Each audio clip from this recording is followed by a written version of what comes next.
अस्सलाम वालेकुम 9th class. आज हम स्टार्ट करेंगे यूनिट नंबर 4 का टॉपिक नंबर 5 सेल ऑर्गेनेलीज़। जैसे कि हमने इस यूनिट के स्टार्ट में देखा था कि सेल बना कैसे, फिर हमने ये देखा कि सेल के स्ट्रक्चर्स क्या होते हैं, सेल वॉल क्या होती है, सेल मेम्ब्रेन क्या होती है, सेल क्या होता है, और ऑर्गेनेलीज़ के बारे में आप थोड़े बहुत फेमिलियर होंगे। आपने यूनिट नंबर 1, 2 के अंदर जो है वो थोड़ा बहुत देखा होगा किसी न किसी ऑर्गेनेली के बारे में। अब ये आपको दो टाइप के सेल नज़र आ रहे हैं, plant cell and animal cell. इनमें ऑर्गेनेलीज़ मौजूद होते हैं जो अपने अपने डिफरेंट टाइप के फंक्शंस को परफॉर्म कर रहे होते हैं। और वो अपने डिफरेंट टाइप के फंक्शंस को कैसे परफॉर्म करते हैं, उनकी लोकेशन क्या है सेल के अंदर, ये सारी की सारी चीज़ें हम फर्दर लेक्चर्स में डिटेल में देखेंगे जाके। और जी अब आपको एक एनिमल सेल दिखाया गया है और इसमें कुछ ऑर्गेनेलीज़ आपको क्लियर तरीके से नज़र आ रहे हैं। सेल मेम्ब्रेन देखें तो एनिमल की आउटर कवरिंग को सेल मेम्ब्रेन कहा जाता है। अब यहाँ पे देखें तो आपको डिफरेंट टाइप के ऑर्गेनेलीज़ नज़र आ रहे हैं, डिफरेंट कलर्स को इस्तेमाल करते हुए दिखाए गए हैं इस डायग्राम के अंदर। न्यूक्लियस देख लें आप, पेरोक्सीसोम्स देख लें, गोल्गी ऑपरेटिव्स देख लें, राइबोसोम्स देख लें, एंडोप्लाज्मिक रेटिकुलम, साइटोप्लाज्म और डिफरेंट टाइप के ऑर्गेनेलीज़ जो हैं वो आपको नज़र आ रहे हैं। ये है आपके पास एक प्लांट सेल, और प्लांट सेल के आउटर कवरिंग को सेल वॉल कहा जाता है। और इसके अंदर भी आप देख सकते हैं कि डिफरेंट टाइप के ऑर्गेनेलीज़ मौजूद हैं जो अपने अपने डिफरेंट टाइप के फंक्शंस को परफॉर्म कर रहे होंगे। बस थोड़ा बहुत डिफरेंस होता है प्लांट सेल और एनिमल सेल के बीच में। वैक्यूल का डिफरेंस आ जाता है, आउटर कवरिंग का डिफरेंस आ जाता है, सेंट्रियोल और क्लोरोप्लास्ट का डिफरेंस आ जाता है। बाकी जो है वो अपने फंक्शन भी सेम तरीके से परफॉर्म कर रहे होते हैं ऑर्गेनेलीज़, उनकी लोकेशन भी सेम ही होती है, बस साइज़ का जो है वो फ़र्क आ सकता है इनके बीच में। तो अब वन बाय वन हम इन सब ऑर्गेनेलीज़ को डिटेल में देखेंगे। तो पहला हमारे पास ऑर्गेनेली है न्यूक्लियस। न्यूक्लियस के बारे में आप थोड़ा बहुत तो जानते होंगे कि न्यूक्लियस के अंदर क्या होते हैं, क्रोमोसोम्स। क्योंकि आपको ये बात भी पता है कि जब तक सेल डिवाइड नहीं होगा तो वो अपनी जनरेशन को इंक्रीज़ नहीं कर सकता। जो है सेल हमेशा पहले सिंगल सेल ही होता है, उसके बाद मल्टी सेलुलर ऑर्गेनाइजेशन बनती है हमारे पास। तो अब यहाँ पे हम देखते हैं कि एक सेल के अंदर दर्जनों के लिहाज से जो है वो ऑर्गेनेलीज़ मौजूद होते हैं जो अपने अपने फंक्शन को परफॉर्म करते हैं। और ये eukaryotic, you mean true and कैरियोन mean nucleus, एक ट्रू न्यूक्लियस मेम्ब्रेन बाउंडेड ऑर्गेनेलीज़, ये सारे के सारे सिस्टम्स जो हैं ये न्यूक्लियस की वजह से ही हो रहे हैं। और न्यूक्लियस जो है वो प्रोमिनेंट किसके अंदर होता है, नुमायाँ किसके अंदर होता है, यूकैरियोटिक सेल्स के अंदर। अब यहाँ पे बात करें तो एक डिफरेंस आ जाता है न्यूक्लियस का। जैसे कि हम अभी बात कर रहे थे कि एनिमल सेल में जो है वो न्यूक्लियस सेंटर में मौजूद होता है, लेकिन मैच्योर प्लांट सेल के अंदर न्यूक्लियस सेंटर में मौजूद नहीं होता। आपने एक डायग्राम देखी, उसमें वैक्यूल जो है वो काफ़ी बड़ा था साइज़ में। अब हमने यूनिट नंबर 1 के अंदर एक चीज़ देखी थी कि प्लांट्स के अंदर जो ऑर्गन सिस्टम है, डिफरेंट टाइप के ऑर्गन सिस्टम मिलके एक जैसा फंक्शन परफॉर्म कर रहे होते हैं तो वो ऑर्गन सिस्टम बनाते हैं। और प्लांट के अंदर ऑर्गन सिस्टम प्रोमिनेंट नहीं होता, लेकिन एनिमल के अंदर ऑर्गन सिस्टम प्रॉपर होता है। डिफरेंट टाइप के ऑर्गन मिलके डिफरेंट टाइप के सिस्टम्स को जनरेट कर रहे होते हैं और फंक्शन परफॉर्म कर रहे होते हैं। अब हमारी बॉडी के अंदर डेड जो है वो सेल्स भी होंगे, इसके अलावा वेस्ट मटेरियल भी हमारे हर सिस्टम के अंदर मौजूद होता है। तो उन सबको इन्गल्फ करने के लिए, उन सबको डाइजेस्ट करने के लिए डिफरेंट टाइप के ऑर्गेनेलीज़ हमारी बॉडी के अंदर अपने फंक्शन को परफॉर्म करते हैं, जिनको वैक्यूल का नाम दिया जाता है।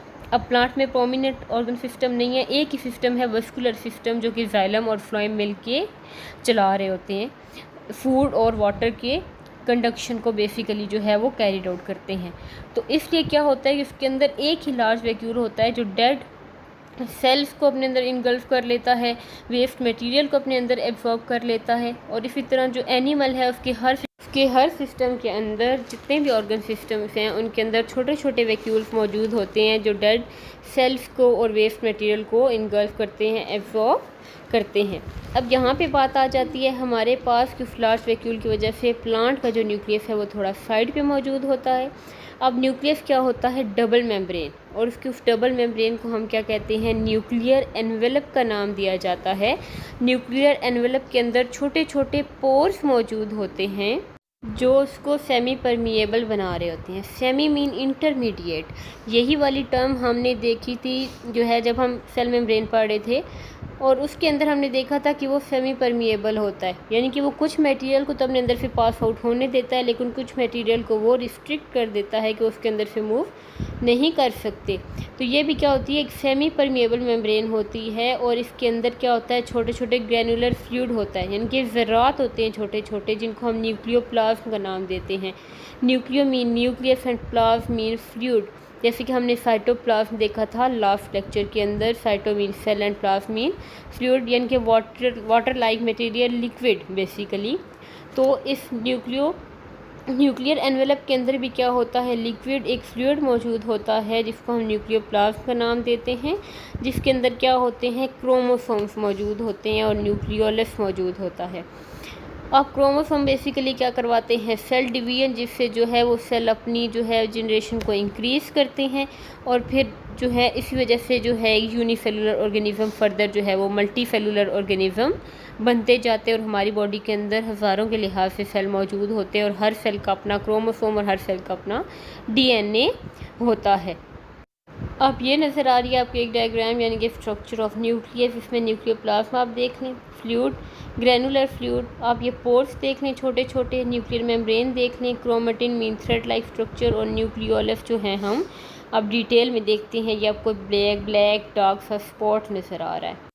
इसके बाद हम देखते हैं न्यूक्लियोलस, ये क्या होता है। जैसे आपने पिछली डायग्राम के अंदर देखा था, एक डार्क सा स्पॉट, जहाँ पे क्या होते हैं हमारे पास राइबोसोमल आरएनए, जो सारे इकट्ठे होकर क्या बनाते हैं, राइबोसोम्स बनाते हैं। अब राइबोसोम्स के बारे में हम अगली ऑर्गेनेली जो हम पढ़ेंगे उसमें डिटेल में देखेंगे। क्रोमोसोम्स जो है वो तब विजिबल ये नज़र आते हैं हमें जब सेल डिवीजन होती है।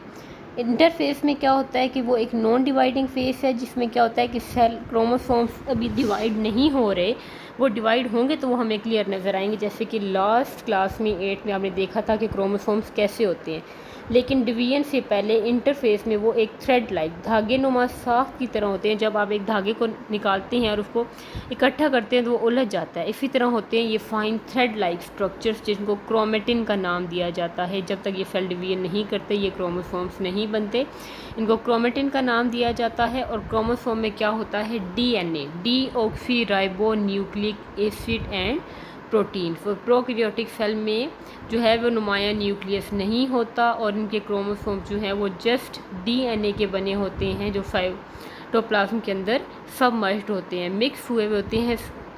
उनकी मेम्ब्रेन बाउंडेड ऑर्गेनेलिस नहीं होती, न्यूक्लियर एनवेलप नहीं होता उनकी न्यूक्लियस के बाहर, और जो है वो न्यूक्लियोलस बेसिकली उनका होता है, लेकिन प्रोमिनेंट नहीं होता, जैसे कि यूकैरियोटिक सेल के अंदर प्रोमिनेंट होता है। तो ये आ गया हमारे पास न्यूक्लियस का फंक्शन, जिसके अंदर क्रोमोसोम्स होते हैं जो सेल डिवीजन करवाते हैं और सेल की जनरेशन को बेसिकली इंक्रीज़ करते हैं by 2 phenomenas, mitosis and meiosis, जो कि हम नेक्स्ट आने वाले यूनिट्स में डिटेल में जाके देखेंगे कि माइटोसिस कैसे होती है, उसके कितने फेजेस होते हैं, मियोसिस कैसे होती है, कौन से सोमैटिक सेल्स होते हैं, कौन से जेनेटिक सेल्स होते हैं। तो ये सारे के सारे हम फर्दर लेक्चर्स में जाकर देखेंगे। अब ये एक डायग्राम जो आप ही की बुक में से ली गई है, आप ये देखें, न्यूक्लियोलस देखें, सेंटर में डार्क स्पॉट, क्रोमोसोम्स जब सेल डिवीजन के दौरान हमें कैसे नज़र आते हैं और सेल डिवीजन से पहले हमें कैसे नज़र आते हैं, जिनको हम थ्रेड लाइक स्ट्रक्चर्स यानी कि क्रोमेटिन का नाम देते हैं। न्यूक्लियर पोर्स देखें, न्यूक्लियोप्लाज्म आपको नज़र आ रहा है, यानी कि न्यूक्लियस के अंदर जो फ्लूइड मौजूद है, लिक्विड जो है वो मौजूद, उसको न्यूक्लियोप्लाज्म का नाम दिया गया है। तो ये है न्यूक्लियस का स्ट्रक्चर, जिसके अंदर क्रोमोसोम मौजूद हैं जो सेल डिवीजन में हेल्प करते हैं। अब इसके बाद हम नेक्स्ट ऑर्गेनेली देखते हैं राइबोसोम्स, इसका स्ट्रक्चर, इसका फंक्शन, कैसे फंक्शन परफॉर्म करता है। ये राइबोसोम्स क्या होते हैं, टीनी ग्रैनुलर स्ट्रक्चर्स में इनके छोटे छोटे ज़रात होते हैं that are either floating freely in cytoplasm, जो कि साइटोप्लाज्म के अंदर आसानी से तैरे होते हैं। अब हमने ये चीज़ देखी थी कि साइटोप्लाज्म के अंदर 90% वाटर होता है, मीन कि वो किसी भी मटेरियल को अपने अंदर से ईज़िली फ्लोट करवा सकता है। तो उसके अंदर जो है वो कोई भी ऑर्गेनेली ईज़िली फ्लोट कर सकती है। और are bounded to endoplasmic reticulum, या तो ये फ्रीली फ्लोट कर रहे होते हैं या ये एंडोप्लाज्मिक रेटिकुलम के साथ अटैच होते हैं। हर राइबोसोम जो है वो almost equal amount of protein and ribosomes से बना होता है, मीन राइबोसोमल आरएनए और प्रोटीन से मिलके बनते हैं हमारे पास ribosomes. Ribosomes are not bound by membranes, ribosomes के गिर्द जो है and so are also found in, ribosomes के गिर्द मेम्ब्रेन नहीं होती, और क्या होता है कि इसलिए ये प्रोकैरियोट्स में भी मौजूद होते हैं, क्योंकि वहाँ पे भी तो प्रोटीन सिंथेसिस होती है। और यूकैरियोटिक जो राइबोसोम्स होते हैं वो थोड़े से बड़े होते हैं और प्रोकैरियोटिक राइबोसोम्स थोड़े से छोटे होते हैं। जैसे कि हमने पहले बात की थी कि हमारे पास क्या होता है कि ऑर्गेनेली मौजूद होती है, सेल्स के अंदर भी मौजूद होती है। और प्रोकैरियोटिक सेल, यूकैरियोटिक सेल की बात अगर हम करें एनिमल प्लांट सेल के अलावा, तो उनके अंदर भी साइज़ वेरी कर सकता है। तो प्रोकैरियोट के अंदर राइबोसोम का साइज़ कम होता है और यूकैरियोटिक सेल के अंदर राइबोसोम का साइज़ बड़ा होता है। और ये किससे बनते हैं? राइबोसोमल आरएनए एंड प्रोटीन से। अब राइबोसोम का फंक्शन क्या होता है? जैसे न्यूक्लियस का फंक्शन था सेल डिवीजन, यानी कि उसके अंदर जो क्रोमोसोम्स मौजूद होते हैं, इसी तरह राइबोसोम्स जो है वो क्या करवाते हैं? प्रोटीन बनाते हैं। इनके अंदर क्या बनती है? सारी की सारी प्रोटीन जो हमारी बॉडी की रिक्वायरमेंट है, जो हमारे लिए बहुत ज़्यादा ज़रूरी है। और protein synthesis extremely important to cell and for large number of ribosome found throughout the cell. Protein synthesis बहुत ज़्यादा ज़रूरी है। प्रोटीन नहीं होगी तो हम सर्वाइव भी नहीं कर सकते, प्लांट सेल भी सर्वाइव नहीं कर सकता। इसलिए लार्ज नंबर ऑफ राइबोसोम्स मौजूद होते हैं। When a ribosome is not working, अगर राइबोसोम प्रॉपर तरीके से काम नहीं करता, इट डिसेंबर्स इनटू 2 स्मॉलर यूनिट, तो वो 2 छोटे छोटे स्मॉलर यूनिट्स में डिवाइड हो जाता है, एक लार्जर सब यूनिट और एक स्मॉलर सब यूनिट, जिनकी डायग्राम्स मैं अभी आपको दिखाती हूँ और आपको फिर क्लियर हो जाएगा कि यूनिट्स कैसे होते हैं। अब इसमें जो है वो आप देख सकते हैं, एक लार्जर सब यूनिट है आपके पास और एक स्मॉलर सब यूनिट है। ये दोनों की दोनों यूनिट्स इन्वॉल्व होते हैं प्रोटीन सिंथेसिस में। अब ये फंक्शन आप देख सकते हैं, आपको एक सेल नज़र आ रहा है, साथ में एक मैसेंजर आरएनए यानी कि राइबोसोमल आरएनए जो है बेसिकली। उसके बाद आप देख लें अमीनो एसिड और ट्रांसफ़र आरएनए, फिर ये 2 सब यूनिट्स आपको ग्रीन कलर में राइबोसोम्स नज़र आ रहे हैं। और ये बनाते क्या हैं हमारे पास? प्रोटीन। ये एक लॉन्ग प्रोसेस है जो अगले आने वाले चैप्टर्स में हम देखेंगे। ट्रांसलेशन, ट्रांसक्रिप्शन, ये वाले फिनोमेना, इन सब के चलते हुए हमारे पास क्या बनती है? प्रोटीन, जो कि बहुत ज़्यादा ज़रूरी होती है तमाम सेल्स के लिए। अब ये देख लें आप, एक अमीनो एसिड आपके पास, एक लार्जर सब unit, messenger RNA, codon, small सब unit, amino acid, transfer RNA, ये सारे के सारे कुछ मेन कंपोनेंट्स होते हैं जो प्रोटीन सिंथेसिस में इन्वॉल्व होते हैं, जिनकी वजह से प्रोटीन बनती है, जिसको यूटिलाइज़ करते हैं डिफरेंट ऑर्गेनेल्स अपने फंक्शन को परफॉर्म करने के लिए। इनमें एक डिटेल सी डिबेट है, रेप्लिकेशन, ट्रांसक्रिप्शन, ट्रांसलेशन और डिफरेंट टाइप के जो हैं वो राइबोन्यूक्लिक एसिड्स इन्वॉल्व होते हैं इसके अंदर। अब हम आगे देखते हैं। इसके बाद हमारे पास नेक्स्ट टॉपिक आ जाता है, नेक्स्ट ऑर्गेनेली, माइटोकॉन्ड्रिया। अब यहाँ भी हम जाके देखेंगे कि माइटोकॉन्ड्रिया होता क्या है, उसका स्ट्रक्चर कैसा है, उसका फंक्शन कैसा है। पहली बात तो ये कि mitochondria are double membrane bounded structures found only in eukaryotes. Mitochondria वो ऑर्गेनेली है जिसकी मेम्ब्रेन डबल होती है और ये सिर्फ यूकैरियोट्स में पाया जाता है। और ये क्या करवाता है? Aerobic respiration and are major energy production center for, जहाँ पे सारी की सारी एनर्जी बनती है हमारे पास। इसको powerhouse of the cell कहा जाता है, यानी कि सारी की सारी एनर्जी बेसिकली बनती है माइटोकॉन्ड्रिया के अंदर। ये एरोबिक रिस्पायरेशन करवाता है, ऑक्सीजन की मदद से जो रिस्पायरेशन होती है एनर्जी प्रोड्यूस करवाता है। अब यहाँ पे देखें तो रिस्पायरेशन का जो बेसिकली रिएक्शन होता है वो आपने प्रीवियस क्लासेस में स्टडी किया होगा कि ग्लूकोज और ऑक्सीजन जो है वो दोनों जब रिएक्ट करते हैं तो हमारे पास क्या निकलता है? Carbon dioxide and water. तो ये जो हमारे पास रिएक्शन है ये रिस्पायरेशन का रिएक्शन है, जो बेसिकली होता है कि इसके अंदर है माइटोकॉन्ड्रिया के अंदर। अब इसका स्ट्रक्चर देख लेते हैं। The outer membrane of mitochondrion is smooth, जो उसकी बाहर वाली सरफेस होती है ये डबल मेम्ब्रेन होता है। जो आउटर होती है वो बहुत स्मूथ, बहुत नर्म होती है और बहुत सारी इनफोल्डिंग्स बनाती है। ठीक है, इनफोल्डिंग्स को हम क्या कहते हैं? क्रिस्टी कहते हैं, जो कि उसके अंदर क्या होता है? सारे का सारा मैट्रिक्स, और वो मैट्रिक्स जो है वो सरफेस एरिया प्रोवाइड करता है बेसिकली। इसमें क्या होता है? On which membrane boundary reaction can take place, जिसके अंदर बहुत सारे रिएक्शन, रिस्पायरेशन जो है बेसिकली, या एनर्जी प्रोडक्शन सेंटर की सारी एनर्जी जो बनती है वो इस मैट्रिक्स के अंदर बनती है, जो क्रिस्टी के अंदर मौजूद होता है बेसिकली। जो इनफोल्डिंग्स हैं और इसके बाहर क्या होता है? एक स्मूथ कलर की आउटर कवरिंग होती है, स्मूथ सी आउटर कवरिंग होती है और इसके अंदर सारी की सारी एनर्जी बन रही होती है by the help of respiration. इसके बाद जो है एक डायग्राम हम देखेंगे, उसमें हमें जो है वो क्लियर हो जाएगा कि इसके अंदर कौन कौन से पार्ट्स होते हैं और किस किस तरह से वो मौजूद होते हैं। आप यहाँ पे ये देखें तो ये आपको एक डायग्राम नज़र आ रही है। इसमें इनर मेम्ब्रेन ये जो है वो फोल्डिंग्स आपको नज़र आ रही हैं, फोल्ड हुई हुई चीज़, साथ में आउटर मेम्ब्रेन स्मूथ, सेंटर में आपको मैट्रिक्स नज़र आ रहा है, इसके अंदर फ्लूइड आपको फील हो रहा है, और साथ में क्रिस्टी इन फोल्डिंग्स को यानी कि जो इसकी सेकंड मेम्ब्रेन है उसको क्रिस्टी कहा जाता है।